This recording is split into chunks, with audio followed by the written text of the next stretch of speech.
Hello everyone, welcome to Shafi Talks, and in this video I'm going to show you how to send any movies to your friend using Google Chat. Okay, so now you have to go any browser. So I'm just going opening the Google Chrome. Then you can see there are three dots, some dots. Simply click on that, and this is the Google Chat. You can find Google Chat this way, and after that you can see you have to choose your friend ID and click on them, and after that you can see the plus icon this way, plus icon.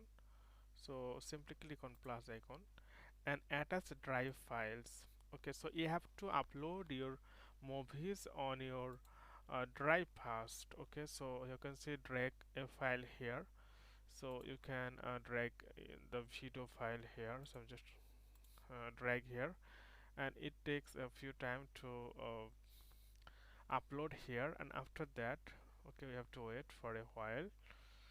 So once you're done, you can see this video is done, but in movies it's more longer, maybe 3 GB, 4 GB, 5 GB, 10 GB. After completing uploading on your drive, then you will get this way. Then you have to send to your friend. Then it's really easy. Okay, so you can see the person needs access how to. So you can see you have to like you can see, like you can don't give access or share it free fall. So you will see your friend here. Okay, and after that send message. Once you click them, then you can see this is the Google Drive file, but you send to your friend using Google Map, sorry, using Google Chat. So okay friend, I hope this video is helpful for you. So today's no more, and thank you for watching.